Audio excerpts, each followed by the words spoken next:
दाता की ये निशानी सुनो, दानी बनो वरदानी बनो, दानी बनो वरदानी बनो।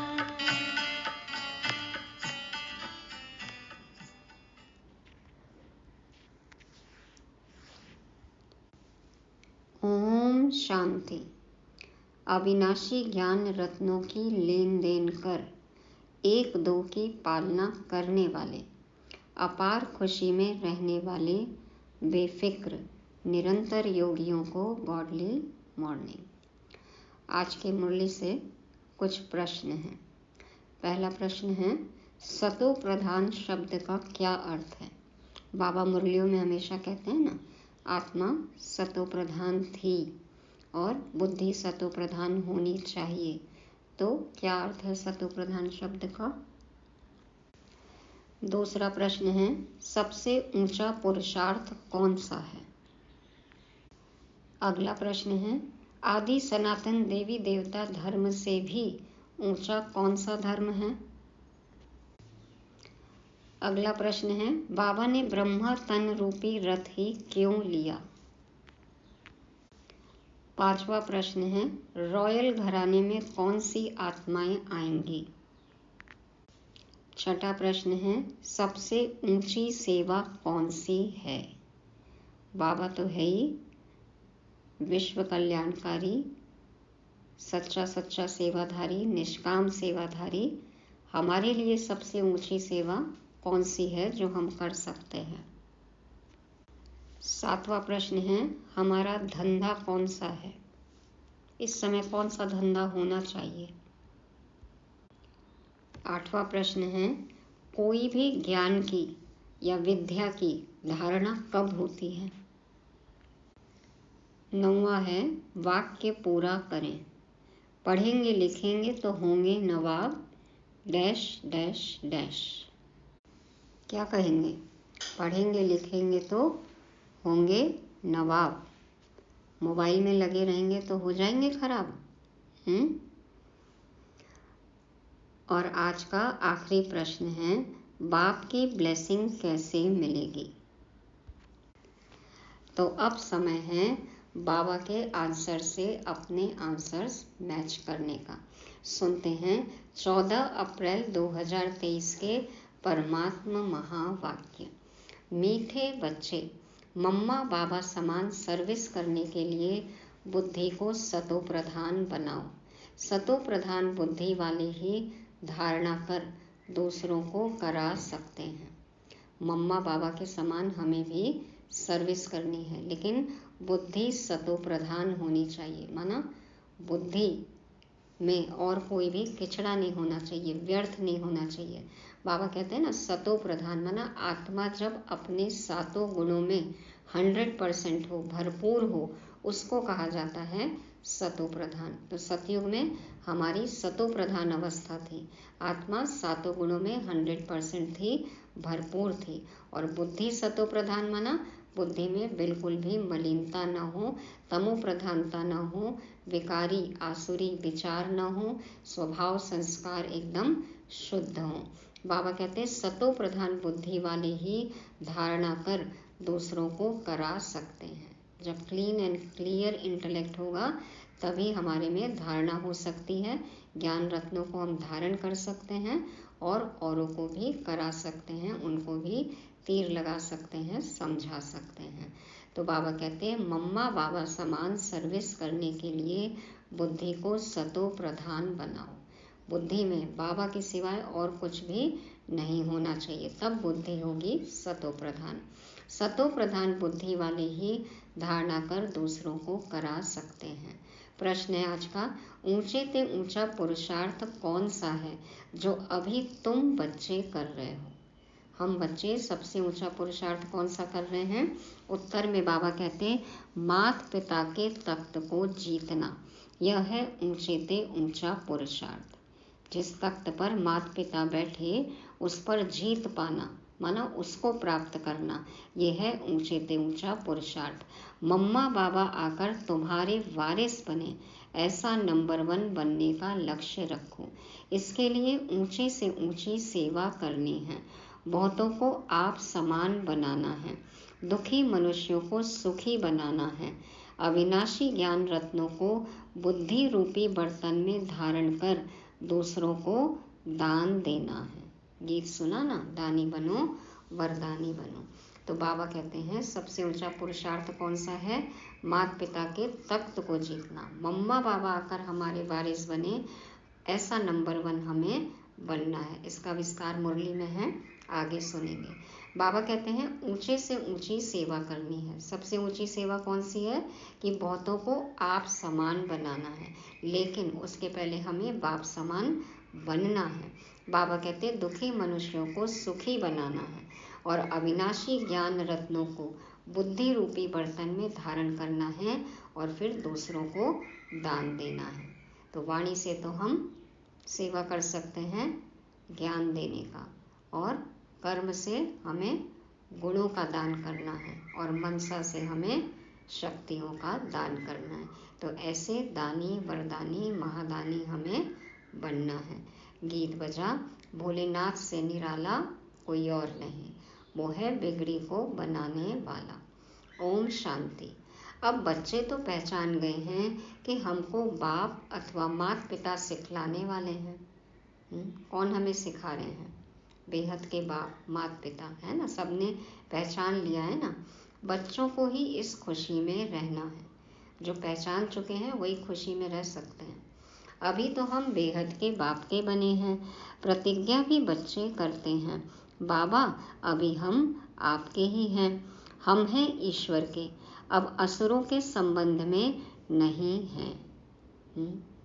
जिनसे सुर नहीं मिलता, संस्कार नहीं मिलते, अब उनके संबंध में हम नहीं हैं।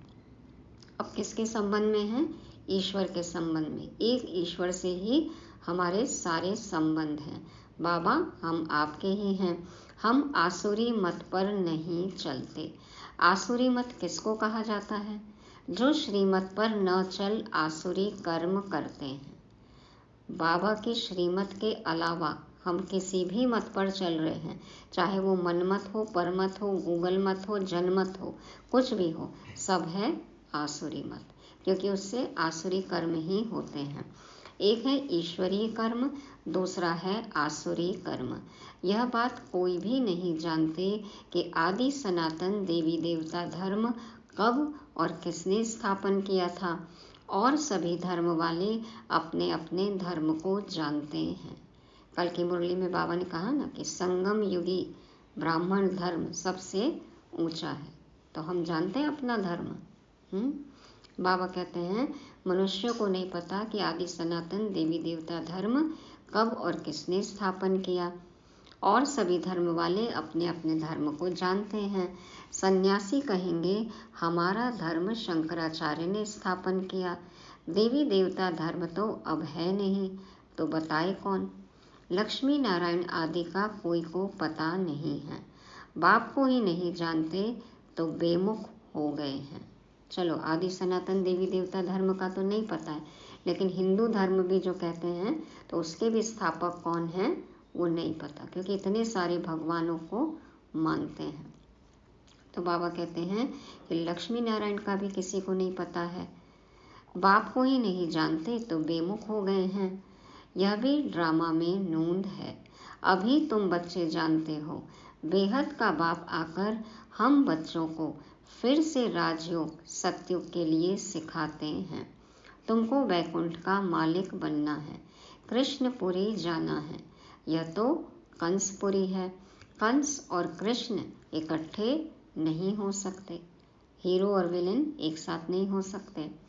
अब तुम बच्चों को फख्र होना चाहिए, गर्व होना चाहिए, नशा होना चाहिए कि हमको अब परमपिता परमात्मा सहज राजयोग सिखला रहे हैं। बाप कहते हैं हम परम धाम से आए हैं, पुरानी इस रावण की दुनिया में, पुराने शरीर में। पवित्रता के सागर को देखो, बच्चों के लिए पुरानी रावण की दुनिया में आना पड़ा, पुराने शरीर का आधार लेना पड़ा। जैसे मनुष्य पितृ खिलाते हैं तो वह आत्मा पुराने शरीर में आती है, उनके लिए पुरानी दुनिया नहीं कहेंगे। तो तो बाबा कहते हैं कि उनके लिए पुरानी दुनिया नहीं कहेंगे। क्यों? क्योंकि मानो यदि वो स्वर्ग में भी चले गए जैसा कि मानते हैं, तो वो आए इस दुनिया में, तो उनके लिए तो वो उस दूसरी दुनिया में चले गए ना। और पुनर्जन्म माने दूसरे शरीर में चले गए, तो उनका तो नया शरीर हो गया, उनकी तो नई दुनिया, नए संबंध हो गए। तो उनके लिए पुरानी दुनिया नहीं कहेंगे। पुराने शरीर में आती है, फिर उनको खिलाते पिलाते हैं। यह रस्म रिवाज भारत में चलती आती है। माना किसी और के तन में आ रहे हैं तो उसका तो पुराना शरीर है ना, तो उनमें आते हैं, संस्कार इमर्ज होते हैं, उनको खिलाते पिलाते हैं। भारत में होता है ये सब। यह हुई भावना। कहते हैं हमारे पति की आत्मा इस ब्राह्मण में आई है। वह भावना रखते हैं, पति के नाम रूप को याद करते हैं। आत्मा ही आकर अंगीकार करती है, स्वीकार करती है। उसके निमित्त भोजन बनाते हैं, पसंद का बनाते हैं। कोई प्रश्न होता है पूछते हैं, दिल की कोई बात है कहते हैं, माफ़ी वगैरह मांगते हैं। तो यह है यहाँ की रस्म रिवाज, यहाँ की है। ये सब कलयुग में होता है। ऐसे ही एक हंसी की बात है कि एक पति था, उसने शरीर छोड़ा और वो पत्नी ने उसके पसंद का खाना बनाया, और वो रखते हैं ना कि वो कौवे आकर खाएंगे, तो छत पे रखा और सब इकट्ठे हुए संबंधी लोग। तो बच्चा भी बैठा था, उनका बेटा। तो कौवा आता और घूम के और चला जाता थाली के पास, लेकिन थाली पर आके खाना नहीं खाता, खाना खा नहीं रहा था। तो 3-4 चक्कर लगाया, घूम घूम के चला जाए, घूम घूम के चला जाए। तो बेटा कहता है कि अम्मा आप जाओ अंदर, देखो पिताजी आपके डर के मारे आ नहीं रहे हैं। फिर वो अम्मा गई और तब उसने आके कौवे ने खाना खाया। ये सत्य घटना है। देखो ऐसा भी होता है।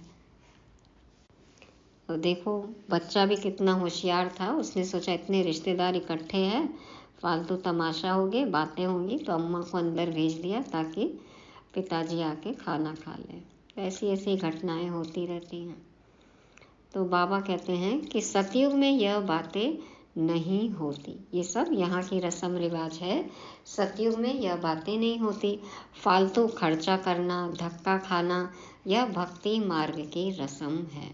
भावना रखने से अल्पकाल का सुख सो भी बाप से ही मिलता है।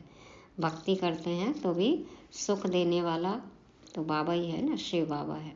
इष्ट देवी देवता के थ्रू जो है बाबा ही देते हैं। बाप कभी दुख नहीं देता। मनुष्य तो न जानने कारण कह देते सुख दुख परमात्मा ही देते हैं। अभी मम्मा की मुरली चली थी ना 2 दिन पहले, तो पॉइंट क्लियर हुआ था। बाप समझाते हैं बच्चे यह खेल बना हुआ है। जो देवी देवता धर्म वाले होंगे वही आकर ब्राह्मण बनेंगे। मालूम पड़ जाता है यह हमारे कुल का है, इसने बहुत भक्ति की है। जैसे कोई बहुत अच्छा पढ़ता है तो पद भी अच्छा मिलता है, वैसे जिन्होंने बहुत भक्ति की है बाप आकर कहते हैं अब मैं उन्हों को भक्ति का फल देने आया हूँ। तो भक्ति का फल है भगवान। भगवान आकर देते हैं ज्ञान, ज्ञान से होती है सद्गति। तो बाबा कहते हैं जिन्होंने बहुत भक्ति की है उनको अब मैं आकर भक्ति का फल देता हूँ। भक्ति में तो दुख है ना, कितना भटकना पड़ता है। अब मैं तुमको सभी दुखों से दूर करता हूँ, अगर श्रीमत पर चलते रहेंगे तो। बाबा ने अपनी शर्त बता दी कि दुख से दूर कब हो पाएंगे हम, जब श्रीमत पर चलेंगे तो। बाप कभी उल्टी मत नहीं देंगे, सम्मुख आकर श्रीमत देते हैं। ऐसे नहीं कहेंगे रावण कोई चीज़ है जो कोई की बुद्धि में बैठ मत देते हैं। देखो बाबा तो श्रीमत देते हैं। जो हम रावण मत कहते हैं, आसुरी मत कहते हैं, क्या रावण कोई चीज़ है जो हमारी बुद्धि में बैठता है, मत देता है? हमारे अंदर कई विकार है ना, हमारी ही मत भ्रष्ट हो जाती है, वही है रावण मत, मन मत, आसुरी मत, सब अपने अंदर ही है। अलग से कोई रावण नहीं है जो मत दे रहा है। बाबा हैं अलग जो आकर श्रीमत देते हैं। तो यह सब ड्रामा में नूंद है। मनुष्य बिल्कुल ही पतित बन जाते हैं माया के कारण। मनुष्य पतित बन जाते हैं माया के कारण। तुम जानते हो हम देवता बनेंगे, फिर आधा कल्प के बाद पतित बनना शुरू करेंगे। यह बाबा भी तो अनुभवी बुजुर्ग था। दादा लेखराज जी 60 साल की आयु है ना, वानप्रस्थ अवस्था। भक्ति भी बाबा बहुत करते थे। तो अनुभवी बुजुर्ग, साधु संत आदि सभी देखे हैं। 12 गुरु किए थे बाबा ने, शास्त्र भी पढ़े हैं। देखो हमेशा गीता पाठ करते थे। बाप जरूर अनुभवी रथ में ही आते होंगे। उसकी भी जरूर कोई हिस्ट्री होगी कि भगवान ने यह एक ही रथ क्यों लिया। भागीरथ अर्थात भाग्यशाली रथ गाया हुआ है। लोग कहते हैं ना कि इनके ही तन में क्यों आए। तो ब्रह्मा बाबा ही पहली आत्मा, 84 जन्म लिए उन्होंने, अनुभवी, उनका ही ड्रामा में पार्ट और मौका मिला। और देखो 1 नंबर की आत्मा और 1 सेकंड में झाटकू होकर बाबा ने अपना सर्वस्व जो है वो बाप पर न्यौछावर कर दिया। अब कोई करेगा ऐसा? कोई पूछे यही क्यों बनते हैं, तो उनको बोलो आप में भी आ जाएंगे अगली बार। आप इस तरह से सरेंडर करके दिखाओ, तन मन धन मन बुद्धि संस्कार सब कुछ अपना समर्पण करो एक झटके में, तो अगली बार बाबा आप में आ जाएंगे। ऐसा कोई कर पाएगा? बाबा कहते हैं कि भागीरथ अर्थात भाग्यशाली रथ गाया हुआ है। कोई नहीं है ऐसा भाग्यशाली जो बाप पर कुर्बान जाए 1 सेकंड में। कहते हैं भागीरथ से गंगा निकली। अब पानी की गंगा तो निकल नहीं सकती, आगे हम भी समझते नहीं थे। भाग्यशाली रथ तो यह ब्रह्मा का हुआ ना, जिसमें परमपिता परमात्मा आते हैं। भले ही कोई कितना भी शास्त्र पढ़ा हो, लेकिन ये सब बातें पहले नहीं समझते थे। तो ब्रह्मा बाबा भी कहते हैं पहले हमको भी ये सब नहीं समझ में आता था। तो भाग्यशाली रथ तो ये ब्रह्मा का हुआ ना, जिसमें परमपिता परमात्मा आते हैं। तो ये है भागीरथ, ज्ञान गंगा लाते हैं। मनुष्य तो मूंझ जाते हैं, इस ब्रह्मा में कैसे आएंगे। तुम इस मनुष्य को ब्रह्मा कहते हो, ब्रह्मा तो भगवान है। वो कहते हैं आपने तो एक जौहरी को, इनको दादा लेखराज जी को, इनको भगवान बना दिया, इनकी फोटो लगा दी, इनकी पूजा करते हो, इनको ब्रह्मा कहते हो। देखो इसीलिए भक्ति में शायद कहने लग गए अहम ब्रह्मास्मि। तो ब्रह्मा तो भगवान है, वो ये समझते सूक्ष्म वतन में रहने वाला है। तुमने फिर मनुष्य को ब्रह्मा बना रखा है, ऐसे ऐसे कहेंगे। कितनी ग्लानि करते ना कि ये दादा लेखराज जी अपने आप को ब्रह्मा कहलाते हैं और खुद को भगवान कहलाते हैं, और कहते हैं कि मेरे अंदर भगवान आते हैं और वो ये शिक्षाएं दे रहे हैं, जबकि ये इनकी अपनी मत है। इस तरह से कहकर ग्लानि करते थे। कितना छपा ना पेपर में, मीडिया में, देश विदेश में, सब जगह। तो बाबा कहते हैं कि ब्रह्मा तो सूक्ष्म वतन में रहने वाला है, तुमने फिर मनुष्य को ब्रह्मा बना रखा है, ऐसे ऐसे कहेंगे। यह तो इन्हों की कल्पना है, ब्रह्मा विष्णु शंकर यहाँ कहाँ से आए। कहते ना ये पूरा ज्ञान ही आपकी कल्पना है, अपने आप बनाकर कहते हैं कि हमारे अंदर से परमात्मा बोल रहे हैं। अरे प्रजापिता ब्रह्मा के मुख से ब्राह्मण पैदा हुए, सो तो यहाँ होंगे ना। जो कुछ हो चुका है सो तो फिर भी होगा। मुसलमान कैसे आए, क्या क्या हुआ, यह सब फिर भी होगा। तभी कहा ना हिस्ट्री रिपीट्स इटसेल्फ। कहते हैं लेकिन मानते नहीं हैं। तो तुम ड्रामा के राज को जानते हो और कोई नहीं जानते। वह तो कह देते ड्रामा की आयु लाखों वर्ष है, फिर कहते प्रलय भी होती है। अब श्री कृष्ण अगर आएगा तो भी सतयुग में आएगा ना, उनको फिर द्वापर में क्यों ले गए हैं। प्रलय तो कभी होती ही नहीं। गाते भी हैं पतित पावन आओ, तो जरूर पतित दुनिया में आकर पतितों को पावन बनाएंगे ना। बाप कहते हैं मैं आता ही एक बार हूँ पतितों को पावन बनाने। पूरे कल्प में इतने पतित कभी और हुए हैं? जब अति पतित होंगे तभी तो बाबा आएंगे ना पावन बनाने। तो अभी तो देखो अति है, तो अति के बाद अंत होने ही है, अंत होगा तभी तो फिर आदि होएगी ना। तो बाबा कहते हैं मैं आता हूँ एक ही बार पतितों को पावन बनाने। मैं ज्ञान सागर ही सृष्टि के आदि मध्य अंत का राज समझा सकता हूँ। पुरानी दुनिया को नया कैसे बनाता हूँ, सो बैठ बच्चों को समझाता हूँ। कहाँ बैठते हैं बाबा? ब्रह्मा बाबा की भृकुटी की कुटिया में, है ना, वहाँ बैठते हैं, तब आकर समझाते हैं, आते हैं, बैठते हैं, विराजमान होते हैं, तब समझाते हैं। हमें भी किसी को कुछ समझाना होता है तो हम कहते हैं ना, 2 घड़ी तो बैठो, बैठ कर समझो। तो बाबा भी बैठकर प्यार से समझाते हैं।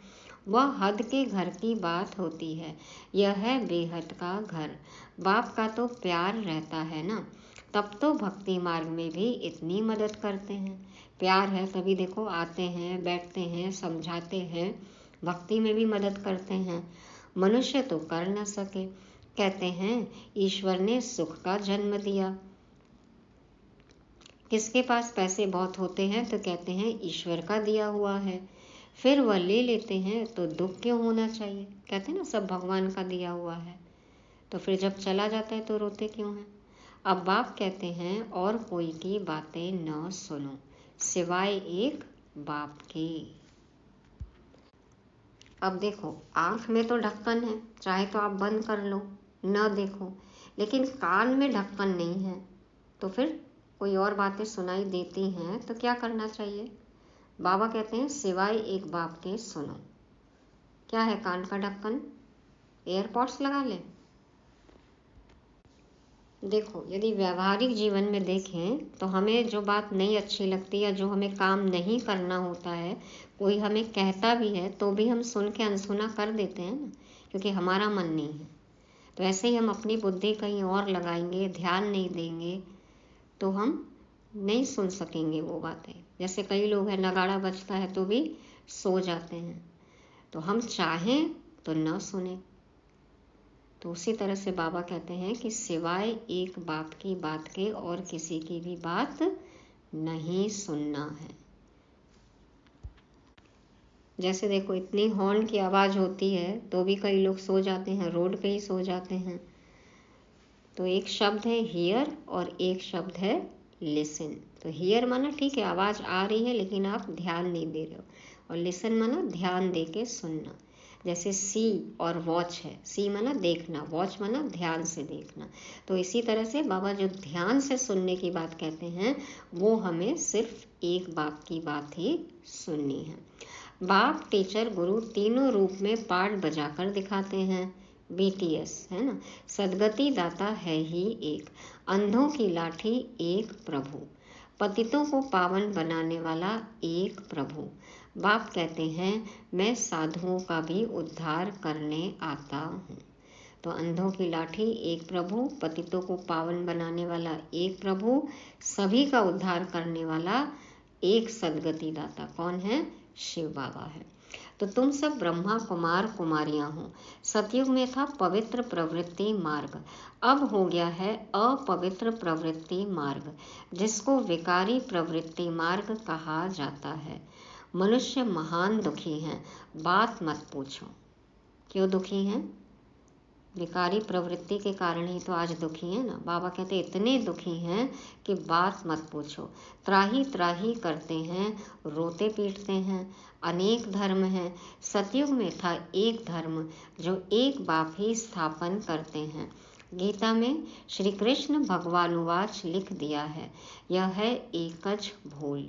परम पिता परमात्मा है निराकार, उसका नाम है शिव। आत्मा का नाम एक ही चलता है, दूसरा नहीं पड़ता है।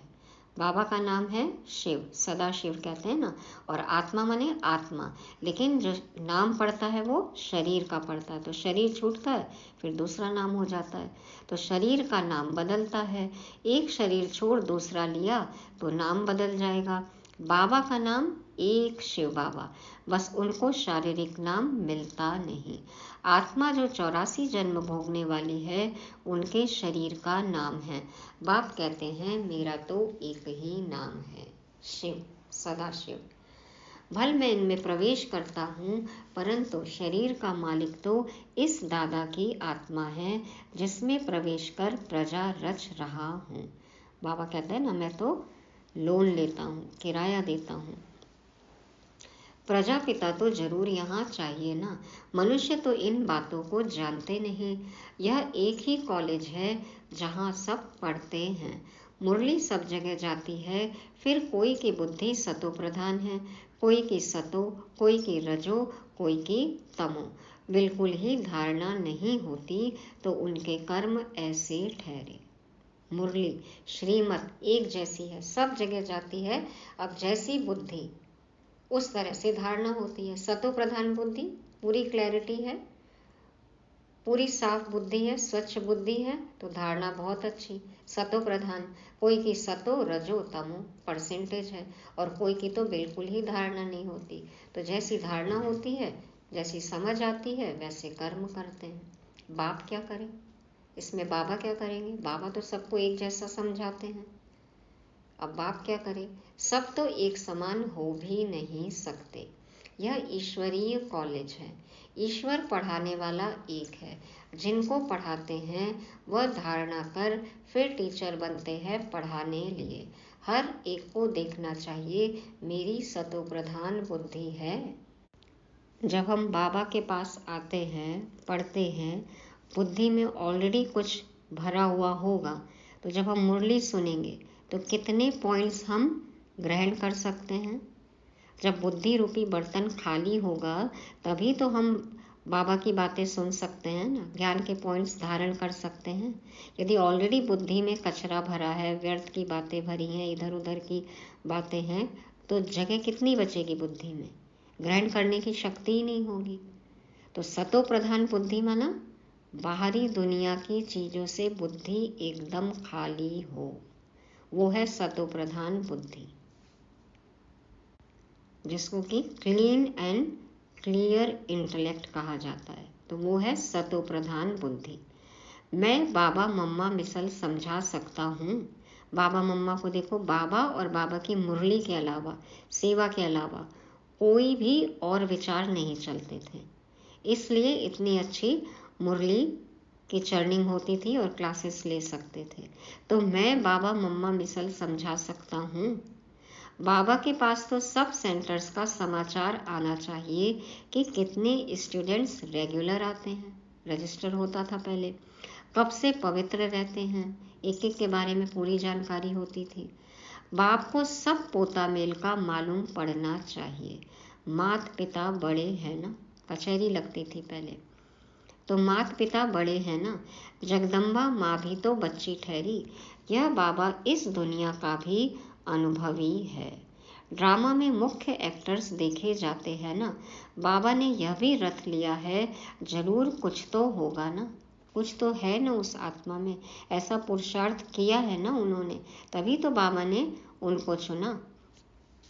तो वो कुछ क्या है? वही कुछ हमें अपने अंदर लाना है, विचार सागर मंथन करना है कि वो कुछ क्या है। आदिदेव ब्रह्मा का कितना नाम है? आदिदेव जैनियों के पहले तीर्थंकर ऋषभदेव स्वामी, उनको आदिदेव कहते हैं। ब्रह्मा देखो, बाबा दिलवाड़ा मंदिर कहते हैं ना, तुम्हारा ही यादगार है। तो आदिदेव ब्रह्मा का कितना नाम है? मनुष्य नहीं समझते आदिदेव किसको कहा जाता है। आदिदेव कहते हैं ना, एडम, आदम, आदिदेव, पहला मानव, पहली आत्मा, सृष्टि की शुरुआत जिनसे हुई। तो मनुष्य नहीं समझते कि आदिदेव किसको कहा जाता है। वास्तव में आदिदेव और आदिदेवी माता पिता यह बन जाते हैं, फिर इनके मुख से सरस्वती माँ निकलती है, तो सब बच्चे हो गए। माना ज्ञान सुनकर सब बच्चे बन गए। यह कहते हैं मैं शिव बाबा का बच्चा भी हूँ, तो उनकी वन्नी भी हूँ, युगल भी हूँ, क्योंकि मुझ में प्रवेश कर मेरे मुख से बच्चे पैदा करते हैं। कितनी गुह्य बात है। सतो प्रधान बुद्धि वाले अच्छी रीति समझेंगे। नंबरवार होते ही हैं। रॉयल घराने और प्रजा में तो फर्क रहता है ना। प्रजा भी अपने पुरुषार्थ से बनती है और राजा भी अपने पुरुषार्थ से बनते हैं। बाप कहते हैं कि तुम अच्छा पढ़ेंगे तो ऊंच पद पाएंगे, वारिस जो बनेंगे वह तो अंदर रॉयल घराने में ही आएंगे। तो अच्छी पढ़ाई करनी है, निरंतर योगी बनना है, धारणा मूर्त बनना है, सेवा अच्छी करेंगे, हमेशा श्रीमत पर चलेंगे, वारिस क्वालिटी की आत्मा होंगे तो रॉयल घराने में आएंगे। बाप कहते हैं पूरा पुरुषार्थ करो, मैं तो आया ही हूँ राजाई देने लिए। बाबा तो आए हैं राजाई लेकर, अब लेने वाले पर है। पुरुषार्थ करना है, हम माता पिता से स्वर्ग की बादशाही का वर्षा लेंगे, नहीं तो क्षत्रिय बन पड़ेंगे, युद्ध करेंगे। यहाँ संस्कारों से युद्ध होगा तो क्षत्रिय चंद्रवंशी त्रेता में आएंगे। स्टूडेंट खुद भी समझ सकते हैं, उन स्कूलों में तो कोई नापास हो जाते हैं तो फिर पढ़ना पड़े, यहाँ तो फिर पढ़ न सके। अब तो दूसरा ही कल्प, फिर जितना यहाँ पढ़ेंगे वैसा ही दूसरे कल्प में भी होगा, तो एक बार ही मौका मिलता है। तो यहाँ तो फिर पढ़ न सके, नापास हुआ तो नापास ही रहेंगे, इसलिए पुरुषार्थ पूरा करना है। बहुतों को आप समान बनाना, यह है ऊंचे ते ऊंची सेवा। सबसे ऊंची सेवा कौन सी है? बहुतों को आप समान बनाना, लेकिन उसके लिए पहले बाप समान बनना है। दुखी मनुष्यों को सदा सुखी बनाना है, अपना धंधा ही यह ठहरा। सबके दुख दूर करके हमें मास्टर सुख करता बनना है, ये है हमारा धंधा। बाबा हमेशा कहते हैं ऐसे मत समझो कि सिंध में बहुतों ने घर बार छोड़ा तो हमको भी छोड़ना पड़ेगा, नहीं, यह तो ड्रामा में नूंद थी, उन आत्माओं का अलग पार्ट था। बाकी भगाने आदि की तो बात ही नहीं, भगवान बुरा काम थोड़ी ही करेंगे। भगवान किसी को भगाएंगे कि आओ मेरे साथ भाग जाओ? तो यह है झूठे कलंक। बाबा कहते ये सब कलंक लगाए। उन आत्माओं को समझ में आया तो उन्होंने अपना घर बार छोड़ा, अपना भाग्य बनाने के लिए, राजाई पाने के लिए। बाबा कहते हैं कि मैं ऐसा बुरा काम नहीं करता हूँ कि किसी को भगाऊं, तो ऐसे झूठे कलंक मुझ पर मत लगाओ। तुम बच्चे जानते हो पहले नंबर में यह मम्मा बाबा पद पाते हैं, तुम भी फिर बाबा मम्मा के तख्त पर जीत पाते हो। जो पहला नंबर होगा वह फिर नीचे उतरते जाएंगे। बच्चे बड़े होकर तख्त पर बैठेंगे तो मम्मा बाबा सेकंड नंबर में चले जाएंगे। पहले वाले राजा रानी फिर छोटे हो जाएंगे, तो पुरुषार्थ कर बाबा मम्मा के तख्त पर जीत पहननी चाहिए। अभी नहीं जीत पानी है, भविष्य तख्त पर जीत पानी है। मम्मा बाबा आकर तुम्हारा वारिस बने। अभी रीस नहीं होनी चाहिए। हाँ, बाबा कह रहे हैं अभी नहीं जीत पानी है, अभी तो है ही वो नंबर 1 आत्माएं, नंबर 1 पुरुषार्थी हैं, तो भविष्य तख्त पर जीत पानी है। तो पहले तो वही बनेंगे श्री लक्ष्मी श्री नारायण, लेकिन बाद में वो वारिस बने हमारे, हम तख्त पर बैठे, ऐसा पुरुषार्थ करना है। बाबा बच्चों को कितना अच्छी रीति समझाते हैं। यह ज्ञान है जैसे पारा जो झट उड़ जाता है। सोडा वाटर, हाँ, खोला और सारे बबल खत्म। बाबा कहते हैं ये पारा जैसे है, ज्ञान उड़ जाता है। कोई पास तो जरा भी धारणा नहीं है। धारणा हो तब तो समझे ना कि ज्ञान टिका हुआ है, ज्ञान मूर्त बने हैं, धारणा मूर्त बने हैं, योग युक्त है, सेवाधारी हैं। तो बाबा कहते हैं कोई के पास तो जरा भी धारणा नहीं है। वंडर है ना, इतना अच्छा ज्ञान सुनाने के समझाने के बाद में भी धारण नहीं करते हैं तो आश्चर्य होगा ना। तो भगवान को भी देखो आश्चर्य है। अभी तुम बच्चों को निश्चय है यहाँ तो निराकार भगवान पढ़ाते हैं, श्री कृष्ण नहीं। भगवान उवाच है ना, भगवान को तो तुम शरीर दे नहीं सकते। शिव भगवान उवाच, श्री कृष्ण के शरीर से, ऐसा भी तो लिखा हुआ नहीं है। यह है भगवान उवाच। बाप कहते हैं पहले पहले यह दिल में आना चाहिए, बाबा हमको बैठ पढ़ाते हैं। बाबा अक्षर आने से वर्षा याद आना चाहिए। जितना हम पढ़ेंगे उतना स्वर्ग में ऊंच पद पाएंगे। जितना बाबा को याद करेंगे तो विकर्मों का बोझा खत्म होगा। याद करने से बुद्धि सोने का बर्तन हो जाएगी। दान करते रहेंगे तो धारणा होती जाएगी। धन दिए धन ना खुटे, बाप तुम पर राजी होगा। ज्ञान धन दान करेंगे तो कभी खत्म नहीं होगा, बढ़ता ही जाएगा। बाबा कहते जितना दान करोगे उतना धारणा मूर्त बनते जाएंगे, और जितना बाबा को याद करते रहेंगे बुद्धि सोने का बर्तन होती जाएगी, साफ होती जाएगी, स्वच्छ होती जाएगी। बाप तुम पर राजी होगा। तुम ब्राह्मण अब अविनाशी ज्ञान रत्नों का दान करते हो। वह शास्त्र जो सुनते हैं उसको ही ज्ञान समझते हैं, बस समझते हैं यही लाखों की मिल्कियत है। कहते हैं ना कि सब ज्ञान के खजाने जो हैं, सारी बातें हैं, वो सब इन शास्त्रों में है। ये हमारी धरोहर है, लाखों की मिल्कियत है, परंतु है कौड़ी की। इसलिए बाबा कहते हैं बच्चों के दिल में आना चाहिए हमारा बाप शिक्षक है, सतगुरु भी है, साथ ले जाने वाला भी है। बाबा शिक्षक सतगुरु है, हमको साथ ले जाएंगे, मुक्ति जीवन मुक्ति में ले जाएंगे। यह है ज्ञान अमृत, बाबा की मुरली, यह है ज्ञान अमृत। और लाखों की मिल्कियत जो शास्त्र समझते हैं, बाबा कहते हैं वो कौड़ी की है। कि देखो शास्त्र पढ़ पढ़ कर कैसी बुद्धि हो गई, क्या से क्या बन गए।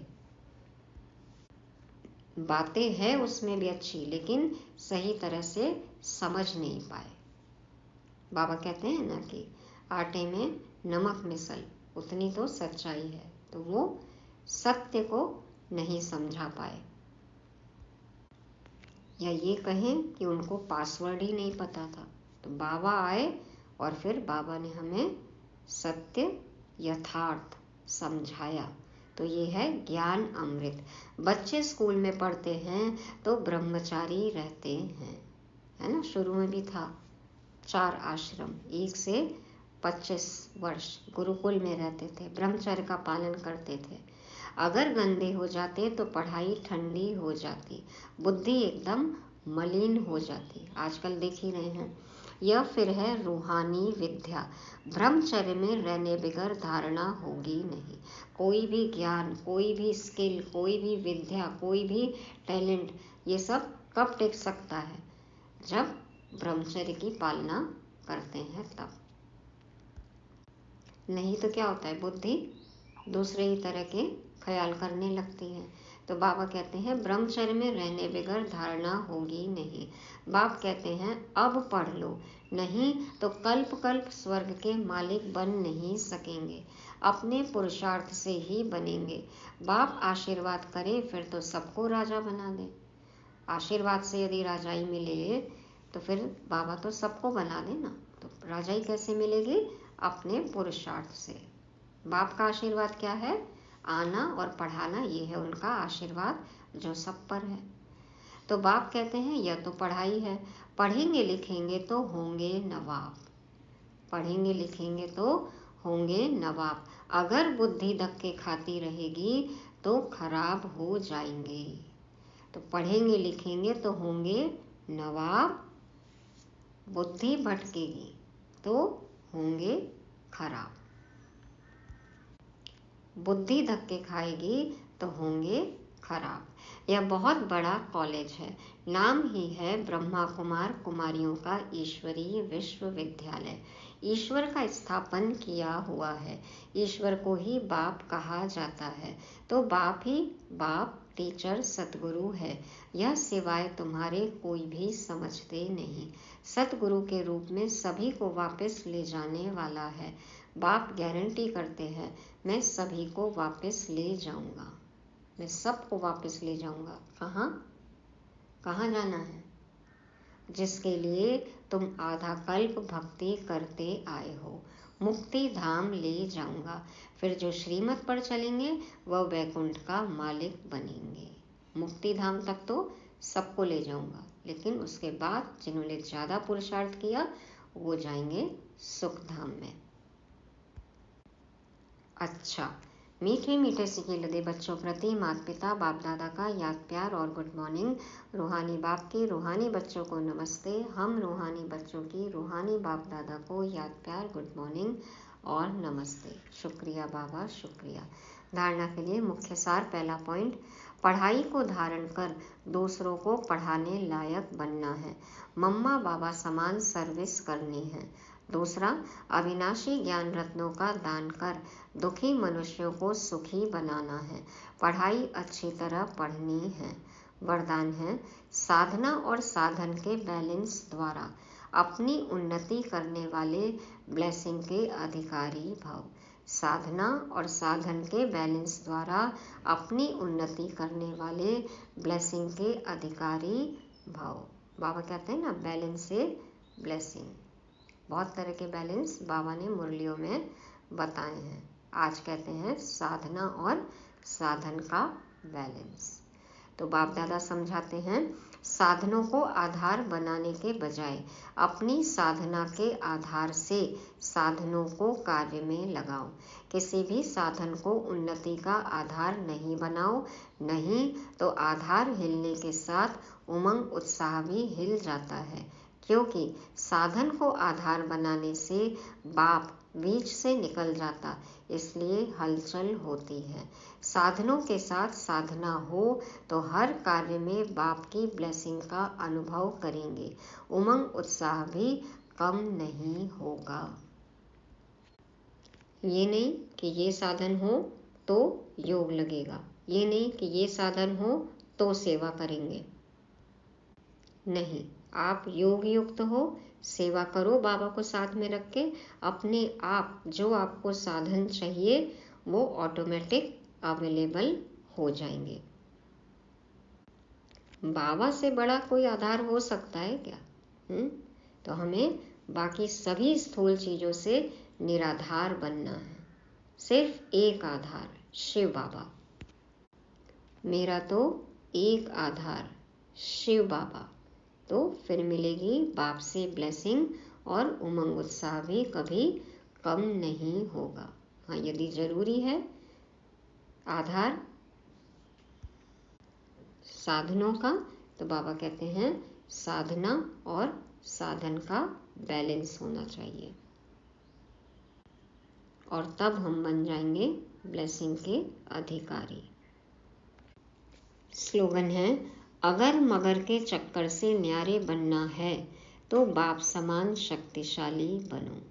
अगर मगर के चक्कर से न्यारे बनना है तो बाप समान शक्तिशाली बनो।